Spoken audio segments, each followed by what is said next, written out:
Fibromyalgia is absolutely real, and the science has now confirmed it beyond any doubt. Researchers took antibodies directly from fibromyalgia patients and injected them into perfectly healthy mice, and every single one of those mice developed extreme pain sensitivity, which means this condition has a measurable physical immunological basis and is not something patients are imagining or exaggerating. DoctorLeana has worked with fibromyalgia patients firsthand and understands exactly how debilitating and exhausting this condition truly is. And what most people, and even many doctors, still get wrong is that fibromyalgia is not fundamentally a pain disorder at all. It is an immune system disorder with downstream effects on the nervous system, the mitochondria, and the body's entire energy production capacity. To understand how to reverse it, you first have to understand what actually triggers it. And the most common root causes include latent viruses that hide in the body and periodically reactivate, such as Epstein-Barr virus, herpes simplex, and Lyme disease, as well as prolonged mold exposure, certain vaccine adjuvants like aluminum compounds that drive neuroinflammation, and significant physical or emotional stress events. Some people also carry genetic variants that predispose them to systemic inflammatory conditions. But here is the critical point. Genes are not destiny, because your lifestyle and environment directly influence how those genes express themselves. One of the most consistent findings in fibromyalgia patients is severely low vitamin D. And this is not a coincidence, because vitamin D is one of the most powerful regulators of immune function in the entire body, particularly controlling natural killer cells that are responsible for identifying and clearing viral threats. And to make things worse, many of the very viruses linked to fibromyalgia actively suppress vitamin D receptors, so the body loses the ability to absorb it properly even when it's available. Low magnesium and low zinc also create serious vulnerability, and existing autoimmune conditions further compromise the immune environment. What actually happens inside the body during fibromyalgia is a cascade. Macrophage immune cells absorb aluminum particles and carry them across the blood-brain barrier directly into brain tissue. The small peripheral nerve fibers become hypersensitive and damaged, which produces that characteristic widespread pain response. And then, deep inside the cells, the mitochondria, the energy factories, become blocked by inflammation.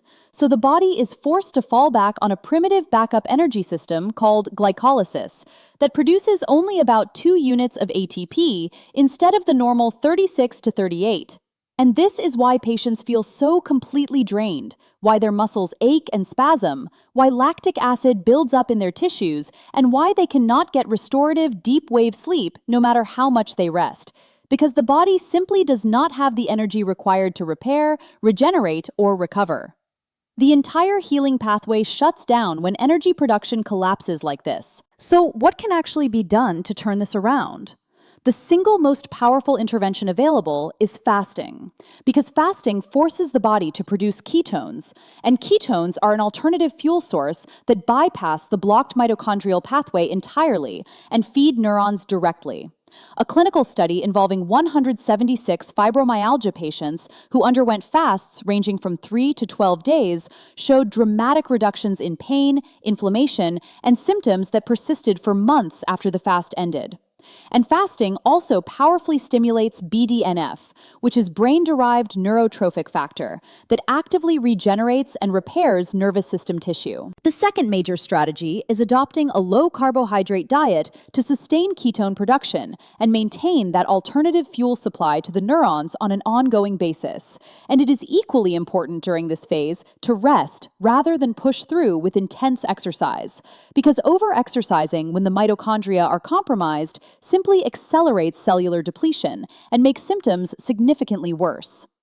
On the supplement side, high-dose vitamin D3, in the range of 50,000 IUs, taken over a period of weeks to bring blood levels up to between 60 and 80 nanograms per milliliter, has been shown to be profoundly therapeutic. But vitamin D cannot work effectively without its cofactors, which means it must always be paired with vitamin K2, magnesium, and zinc. Magnesium malate specifically deserves special attention here, because magnesium is involved in 3 out of 9 steps in the mitochondrial energy cycle. It blocks NMDA receptors that amplify pain signaling. It relieves muscle spasms and cramping. It improves sleep quality, and the malate component provides direct fuel to the mitochondria. DoctorLeana recommends spreading between 600 and 240 milligrams of magnesium malate throughout the day to gradually saturate the body's depleted stores. Coenzyme Q10 supports the electron transport chain inside the mitochondria and has shown meaningful benefit for fibromyalgia patients. And vitamin B1 is critically important, especially for anyone with a history of alcohol consumption or high carbohydrate intake, because it helps clear lactic acid and assists the metabolic transition toward more efficient energy production. Palmitoyl ethanolamide, a naturally occurring compound, has solid research behind it for calming neuroinflammation and improving sleep quality. The gut microbiome is also deeply connected to immune regulation and systemic inflammation, so regularly consuming fermented foods like kefir and sauerkraut supports the internal environment that healing depends on. For those who suspect aluminum accumulation, drinking silica-rich water consistently over several months is one of the most effective ways to facilitate its removal from the body. Finally, daily sun exposure, enough to support vitamin D synthesis but not enough to burn, provides infrared light that rebuilds cellular integrity, boosts antioxidant defenses, and raises serotonin levels, which plays a significant role in mood regulation and pain tolerance. The body always has a pathway back to health when you address the root cause rather than just managing the symptoms.